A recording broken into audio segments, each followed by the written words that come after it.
اللہ فرماتے ہیں ایمان میں وہ قبول کروں گا جو کیسا ہوگا.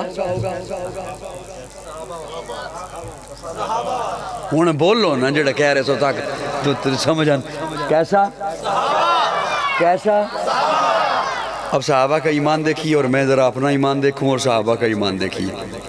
توجہ رکھنا توجہ رکھنا دوستو. حضرت ایک دو جملے بول دوں. پیارے آقا ممبر پہ جلوہ افروز ہے نا, بیٹھے ہوئے ایک صاحب کھڑے ہوئے. ایک صاحب سے مراد کہ ایک صحابی کھڑے ہوئے.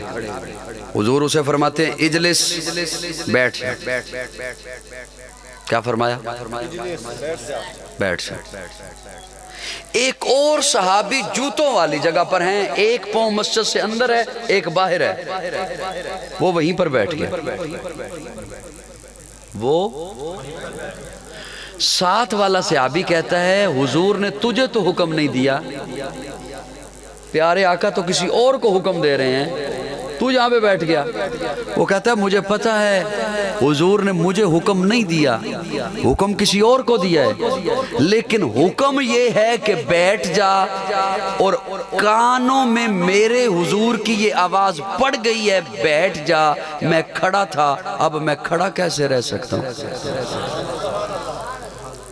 فَإِنْ آمَنُوا بِمِثْلِ مَا آمَنْتُمْ بِهِ فَقَدْ اهْتَدَوْا. ایمان اللہ ایسا قبول کریں گے جیسے کون لایا, جیسے کون لایا. اب میں نوجوانوں کو مخاطب ہو کے ایک جملہ بولنے لگا ہوں, اور پتہ نہیں یہاں پر خواتین بھی سن رہی ہیں یا نہیں سن رہی. خواتین میں بھی ہے سپیکر لگا ہوا. چلو میں یہ تو نہیں کہتا آپ خواتین بن جاؤ, آپ ان تک پہنچا دینا. ناراض ہو گئے ہو, میں نے کیا کہا؟ خواتین تک بات کو پہنچا دینا. اور نوجوان توجہ سے سنیں, نوجوان پیارے آقا ممبر پہ جلوہ افروز ہیں. ایک صحابی آئے, انہوں نے آ کے سلام کیا, پیارے آقا نے رخ ادھر کر لیا. وہ پیچھے سے مڑ کے ادھر سے آئے, سلام کیا, حضور نے رخ ادھر کر لیا اور حضور کے چہرے پہ غصہ آ گیا. اب حضور جو رخ اپنا پھیر لیں, منہ پھیر لیں, تو صحابی کے دل پہ کیا گزرے؟ صحابی پریشان ہو گئے. اب تھوڑی 5 منٹ صرف نا, آپ بھیجتے ہیں نا تو مجھے ادھر سے نہیں پتہ چلتا, میں تو ادھر تو نہیں دیکھ رہا, مجھے ان کے چہروں سے پتہ چلتا. یہ ادھر دیکھتے ہیں, پھر مجھے پتہ چلتا یہاں کچھ ہو گیا. کوئی بات نہیں, آ جائیں گے انشاءاللہ.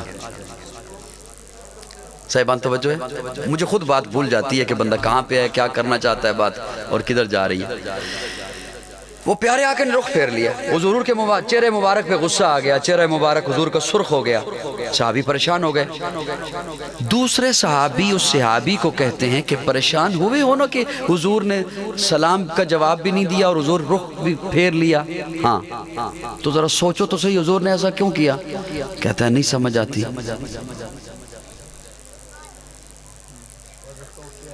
میں بلا کے لے آتا ہوں.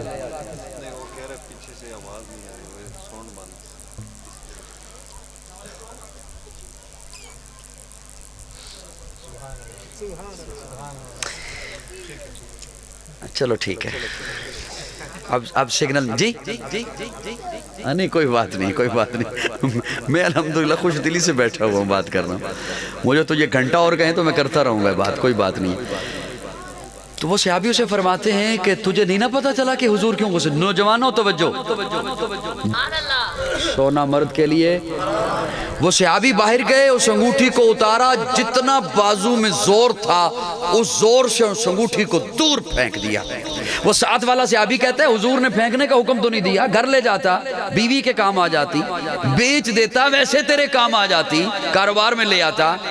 وہ کہتا ہے جس انگوٹھی کی وجہ سے حضور کو غصہ آیا ہے, میرا ایمان برداشت نہیں کرتا اس انگوٹھی کو لے کے گھر چلا جا.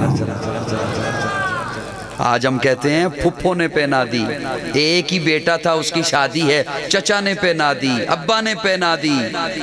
فَإِنْ آمَنُوا بِمِثْلِ مَا آمَنْتُمْ بِهِ فَقَدْ اهْتَدَوْا. ایمان کا دعویٰ کرنا اور ہے اور ایمان لانا اور ہے.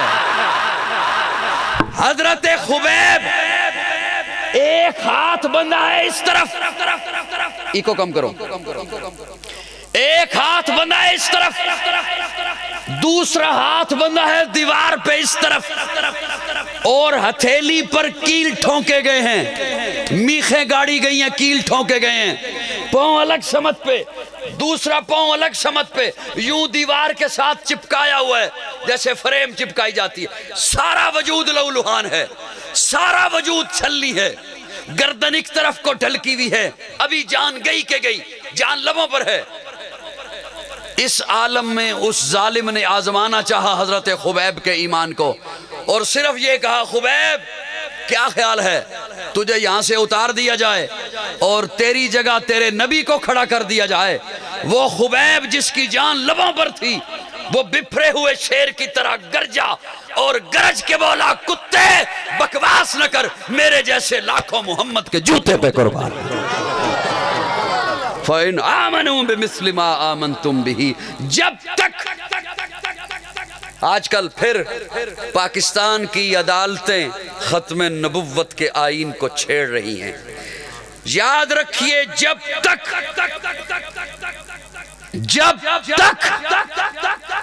جان میں جان ہے اور جان نہیں بھی ہے، ختم نبوت کے آئین کا انشاءاللہ حفاظت کرتے رہیں گے۔ یہ جان جا سکتی ہے اور یہ ہے ہی ختم نبوت پر جانے کے لیے، اور جب تک حضور سے محبت نہیں ہے وہ بندہ مومن نہیں ہو سکتا ہے۔ یہ یاد رکھیے، جس کے سینے میں حضور سے محبت نہیں وہ نماز پڑھنا چھوڑ دے، جس کے سینے میں حضور سے محبت نہیں وہ روزہ رکھنا چھوڑ دے، داڑھی چھوڑ دے، پگڑی پہننا چھوڑ دے، تہجد میں اٹھنا چھوڑ دے۔ جس کے سینے میں حضور سے محبت نہیں، اور محبت کی اب ایک معیار ہے۔ اجازت ہو تو جملے آگے میں بول دوں جی، بول دوں؟ محبت کا بھی ایک معیار ہے۔ ہائے ہائے ہائے، میں اصل میں اب گھڑی دیکھ رہا ہوں، مجھے جو ٹائم دیا نا حضرت نے وہ پورا ہو گیا، مجھے جو حضرت نے ٹائم دیا وہ پورا ہو گیا، ٹھیک ہے ختم کر دوں جی؟ مجھے جو حضرت نے وقت دیا وہ ختم ہو گیا، بس کر دوں؟ اب توجہ سے میرا وہ جملہ سن لیں جو میں سنانے لگا ہوں آپ کو، دھیان ہے؟ دھیان ہے؟ میں ذمہ داری سے بولنے لگا ہوں اور وقت کی ضرورت ہے جو بولنے لگا ہوں۔ میری ایک مثال ہے، استدلال ہے، حضرات سٹیج پہ بیٹھے ہوئے لوگوں کی بھی توجہ چاہوں گا۔ یہاں سے جو ابھی آپ اٹھیں گے، باہر جائیں گے، گیٹ سے نکلیں گے، تو میں ایک مثال دینے لگا ہوں۔ جیسے ہی آپ گیٹ سے گزرنے لگیں گے، گیٹ کے اوپر وہ شخصیت کھڑی ہے جو آپ کے ذہن میں آپ کو سب سے زیادہ اس وقت پیاری ہے دنیا میں۔ باپ بھی ہو سکتا ہے، بیٹا بھی ہو سکتا ہے، استاد بھی ہو سکتا ہے، مرشد بھی ہو سکتا ہے، پیر بھی ہو سکتا ہے، دوست بھی ہو سکتا ہے، جو سب کے ذہنوں میں ہے اس کا ذرا تصور کر لیں۔ کر لیا؟ کر لیا؟ میرے لفظ سمجھ آ رہے ہیں آپ کو؟ وہ جو بھی ہے آپ کو پیاری ہے شخصیت، بیٹا بھی ہو سکتا ہے، باپ بھی ہو سکتا ہے، دوست بھی ہو سکتا ہے، رشتہ دار بھی ہو سکتا ہے، اس کا تصور کر لیا آپ نے؟ مجھے سن رہے ہیں؟ میرا وقت بچاؤ، اپنا بھی وقت بچاؤ، جلدی جلدی یا سر ہلاؤ یا زبان بولو۔ کر لیا؟ وہ شخصیت کھڑی ہے اور جیسے ہی آپ اس کے سامنے سے گزرنے لگتے ہیں نا، وہ آپ سے ایک چیز مانگتی ہے اور وہ چیز آپ کے پاس ہے، اور وہ ہے بھی کسی کو دینے کے لیے۔ کتنا میں نے آسان کر دیا۔ ایک چیز آپ سے مانگتی ہے وہ شخصیت، اور وہ آپ کے پاس ہے آپ کی جیب میں، اور وہ ہے بھی کسی کو دینے کے لیے، تو مجھے امید ہے آپ اسے دے دیں گے کیونکہ وہ شخصیت آپ کو سب سے پیاری ہے۔ بولو۔ اب سنیے، باپ کی بات بعد میں، استاد کی بعد میں، بیٹے کی بعد میں، مرشد کی بعد میں، پیر کی بعد میں، خطیب کی بعد میں، لیڈر کی بعد میں، قائد کی بعد میں، حضور ایک چیز مانگتے ہیں آپ سے۔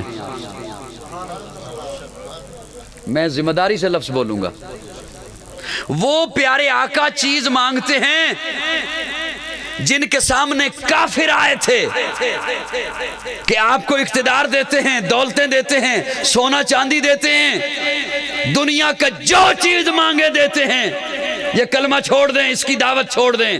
پیارے آقا نے فرمایا نہیں چاہیے۔ رب نے کہا تھا محبوب یہ احد کا پہاڑ دیکھ رہے ہو، 8 کلومیٹر کا پہاڑ، اسے سونے کا بنا دوں؟ فرمایا نہیں چاہیے۔ وہ آقا اپنے امتی کو کہتے ہیں مجھے تجھ سے ایک چیز چاہیے۔ یا رسول اللہ حکم کیجئے۔ آقا فرماتے ہیں مجھے محبت دو۔ کیا دو؟ کیا دو؟ اب آپ آہستہ بول رہے ہیں جس کی وجہ سے مجھے آہستہ بولنا پڑ رہا ہے، ورنہ میرا یہ انداز نہیں جس انداز سے میں بول رہا ہوں، کیونکہ میں آنکھیں بند کر کے تقریر کرنے کا عادی نہیں۔ میں جب تک اپنے لفظ کسی اگلے بندے کے ذہن میں ڈال نہ دوں میں آگے چل نہیں سکتا، میری مجبوری ہے۔ اب مجھے اپنی ایمانداری سے بتائیے، حضور نے محبت تو مانگ لی، کیا مانگ لی؟ امت سے محبت۔ میں ایک سوال آپ سے کرنے لگا ہوں، اس کا سوال کا جواب دیں گے تو میں بات یہ پوری کر سکوں گا۔ یہ کیسے ہو سکتا ہے حضور فرمائیں نماز پڑھو طریقہ نہ بتائیں؟ حضور فرمائیں نماز پڑھو طریقہ نہ سمجھائیں، ہو سکتا ہے؟ حضور فرمائیں روزہ رکھو طریقہ نہ بتائیں، ہو سکتا ہے؟ حضور فرمائیں حج کرو طریقہ نہ بتائیں، ہو سکتا ہے؟ تو یہ کیسے ہو سکتا ہے حضور فرمائیں محبت کرو طریقہ نہ بتائیں؟ میرے آقا نے طریقہ بھی بتایا ہے اور محبت کی مقدار بھی بتائی ہے کہ میرے ساتھ محبت کرنی کتنی ہے۔ اب توجہ سے سننا قاضی کا جملہ، یا رسول اللہ کتنی محبت کریں آپ سے؟ آقا فرماتے ہیں اپنے والدین سے زیادہ۔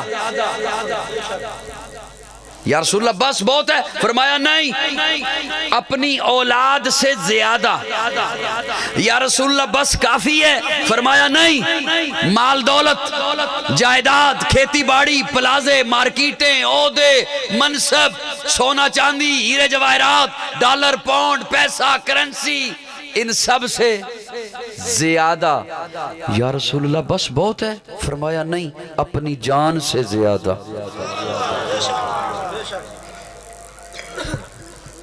میں تو کئی دفعہ حیران ہوتا ہوں لوگ ایک دوسرے پہ پتہ نہیں فتوے کیسے لگا لیتے ہیں۔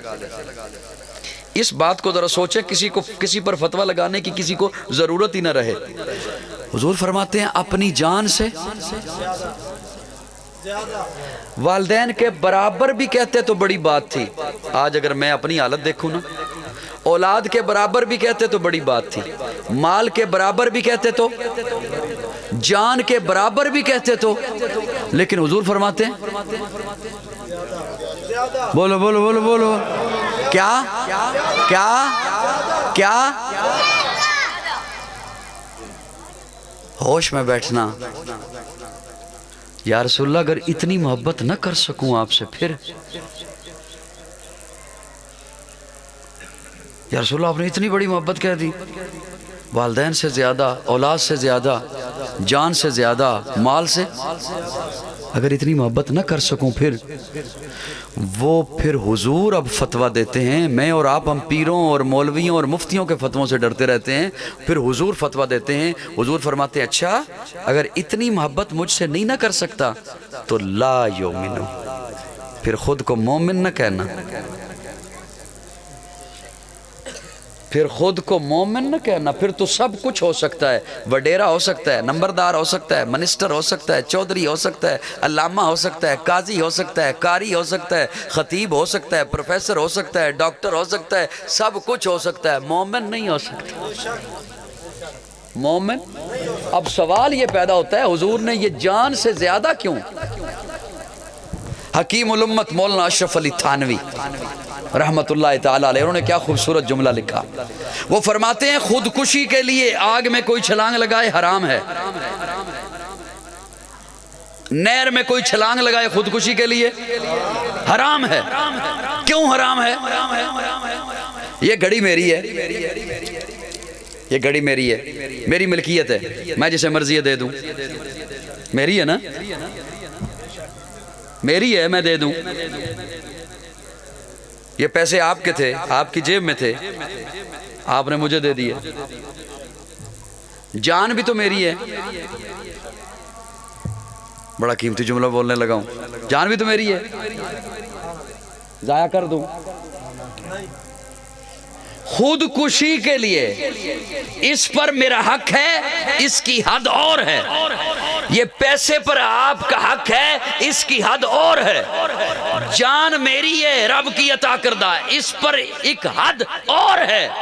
حضرت تھانوی رحمہ اللہ لکھتے ہیں خودکشی کے لیے کوئی آگ میں چھلانگ لگائے حرام ہے, نہر میں چھلانگ لگائے حرام ہے, لیکن اگر آقا حکم فرمائے نا چھلانگ لگا تو واجب ہے. ہائے ہائے ہائے ہائے ہائے, حضور حکم فرمائے نا چھلانگ لگا تو واجب ہے. کیا مطلب؟ مجھے اپنی جان پر وہ حق حاصل نہیں جو حضور کو میری جان پر حق حاصل. یہ ہے کہ جان سے زیادہ جب تک حضور سے محبت نہیں ہے اس وقت تک وہ بندہ مومن. اور آج تقاضا ہے, ختم نبوت کھڑی ہے, آج ختم نبوت کا تقاضا ہے. ایک بار پھر وطن عزیز پاکستان میں اس کے دشمن یہ ڈگمگا رہے ہیں اور اچھل رہے ہیں کہ ہم اس قانون کو ختم کریں گے, لیکن ہماری جان جا سکتی ہے, جان قربان کر دیں گے, لیکن ختم نبوت کے آئین کی انشاءاللہ حفاظت کریں گے. اب قیامت آ سکتی ہے, کوئی اور نبی. اب سنیے, میں آخری بات آپ کے حوالے کرنے لگا ہوں. یہ کس قدر ضروری ہے. اپنے اکلوتے بیٹے کو دوائی پلا رہے تھے مولانا, اکلوتا بیٹا, اور بیٹا موت و حیات کی کشمکش میں, اسے دوائی پلا رہے ہیں. دروازے پہ دستک ہوئی, باہر نکلے جو حضرت, تو ایک صاحب کھڑا تھا. اس صاحب, توجہ سے سننا, اس صاحب نے کہا حضرت ہمارے علاقے میں ایک قادیانی گھس آیا ہے, حضور کا گستاخ گھس آیا ہے, ختم نبوت کا منکر گھس آیا ہے اور لوگوں کے ایمان برباد کر رہا ہے. حضرت اندر گئے, دوائی کو چھوڑا, اپنے بیگ میں کتابیں رکھنے شروع کر دی. بیوی کہتی ہے کہاں جا رہے ہیں؟ کہا ایک ضروری کام کو جا رہا ہوں. بیٹا بیمار ہے, موت و حیات کی کشمکش میں ہے. فرمایا میں اس سے ضروری کام جا رہا ہوں. باہر نکلے, بس پر پاؤں رکھا, ویگن پر پاؤں رکھا, پیچھے سے ایک بندہ دوڑتا ہوا آیا. حضرت بیٹا انتقال کر گیا, اکلوتا بیٹا فوت ہو گیا. مولانا غلام غوث ہزاروی فرماتے ہیں انا للہ و انا الیہ راجعون. اسے نہلا دو, کفنا دو, دفنا دو, نماز جنازہ پڑھ دو. نماز جنازہ فرض کفایہ ہے, حضور کی ختم نبوت کا پہرا دینا فرض عین ہے. جب تک حضور سے محبت نہیں ہوتی ہے اس وقت تک کوئی بندہ مومن, بولیے کوئی بندہ مومن. اس عقیدے پر کھڑے ہیں آپ انشاءاللہ, کھڑے ہیں. چیف جسٹس قاضی فائز عیسیٰ کو کہہ رہے ہیں کہ اپنا آپ کو یہ اپنا فیصلہ واپس لینا ہوگا, ورنہ پھر اس ملک سے چلے جائیے, استعفیٰ دے دیجئے. یہ ملک غلامان مصطفیٰ کا ملک ہے, یہ ملک عاشقان مصطفیٰ کا ملک ہے. ہم اپنی جانوں پر کھیل سکتے ہیں لیکن ختم نبوت کے اس آئین پر کوئی سمجھوتا نہیں کر سکتے ہیں, کوئی کمپرومائز نہیں ہو سکتا ہے. میرے آقا آخری نبی ہیں, اب صرف قیامت آئے گی, کوئی اور نبی جو قادیانیوں کا حمایتی ہوگا اس پر خدا کی لعنتیں برسیں گی. میرے آقا آخری نبی ہیں, میرے آقا کے بعد کوئی نبی. ختم نبوت, تاج و تخت ختم نبوت, تاجدار ختم نبوت. اس لیے کہ پہلے جتنے نبی آئے وہ قوموں کے نبی, قبیلوں کے نبی, بستیوں کے نبی, لیکن اللہ نے میرے آقا کو ساری کائنات کا نبی بنا کر بھیجا ہے, ساری دھرتی کا نبی بنا کر بھیجا ہے, پوری کائنات کا نبی ہے. جو پہلے نبی وہ علاقوں کے نبی, قوموں کے نبی, قبیلوں کے نبی, بستیوں کے نبی, لیکن میرے آقا تمام انسانوں کے نبی, جنات کے نبی, ملائکہ کے نبی, حور و غرما کے نبی, شرق کے نبی, غرب کے نبی, شمال کے نبی, جنوب کے نبی, تحت الثری کے نبی, سدرۃ المنتہا کے نبی. ارے میرے آقا تو سارے نبیوں کے نبی. اس لیے اب قیامت آئے گی, کوئی اور نبی. اللہ اس عقیدے پر ہمیں پختہ رکھے. جان جاتی ہے چلی جائے, مال جاتا ہے لگ جائے, ہم بھوکے پیسے پیاسے رہ لیں گے. یورپی یونین ناراض ہوتی ہے, ہوتی رہے. انشاءاللہ ایمان پر سودا نہیں ہوگا، پہلی بات۔ اور دوسری بات آپ سے یہ کرنی ہے اور دکھی دل کے ساتھ کرنی ہے، وقت تو میں نے زیادہ لے لیا آپ کا، میں اس پر معذرت چاہتا ہوں۔ فلسطین میں اس وقت جنگ لگی ہوئی ہے، سنا ہے آپ نے، پتہ ہے آپ کو۔ آپ تو پھر کہیں گے ہم کچھ نہیں کر سکتے، ہم تو بے بس ہیں، اور واقعتاً ہم بے بس ہیں، ہم مجبور ہیں، ہمارے ہاتھوں میں تو کچھ بھی نہیں ہے۔ اللہ کرے عربیوں کو ہوش آ جائے، عرب شہزادوں کو اللہ ہو کرے خیال آ جائے، ہوش آ جائے۔ پہلی بات یہ، آپ ان کے لیے دعا تو کر سکتے ہیں، تو آپ نے کبھی کی ہے دعا ان کے لیے؟ نہیں نہیں نہیں نہیں، اس طرح دعا کی ہے جس طرح خود پہ مصیبت آئے تو کرتے، نہیں کی۔ اس طرح کبھی چلائے ہو رب کے سامنے جس طرح خود پہ مصیبت آ جائے تو چلاتے ہو تہجد کے وقت اٹھ کر؟ نہیں چلائے۔ آپ کے پاس یہ اختیار تو تھا نا۔ آپ نے یہودی مصنوعات کا بائیکاٹ کیا ہے؟ جی جی، میں بہت معذرت چاہتے ہوئے، میں بہت چھوٹا ہوں لیکن میں بہت معذرت چاہتے ہوئے عرض کرتا ہوں، میں خود اپنی صحت کے لیے بڑی احتیاط کرنے والا بندہ ہوں، لیکن میں نے یہاں کا پانی منگوا کے پیا ہے، وہ نیسلے کی بوتل میں نے اٹھوا دی ہے۔ میں معذرت چاہتے ہوئے عرض کرتا ہوں، خدا را کچھ ہوش کیجئے، خدا را کچھ خیال کیجئے، کچھ خیال کیجئے۔ وہ معصوم بچیوں اور بچے وہ وہاں پہ گھاس کھانے پہ مجبور ہیں، اور یہی کمپنیاں ان اسرائیلی فوجوں کو فنڈ دے رہی ہیں۔ آپ کے انہی پیسوں سے وہ گولیاں خرید رہے ہیں وہاں پر۔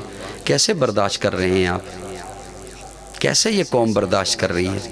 خدا را کچھ ہوش کے ناخن لیجئے۔ آپ نے کیا منہ دکھانا ہے؟ یہی بچیاں آپ کے گریبان پکڑیں گی۔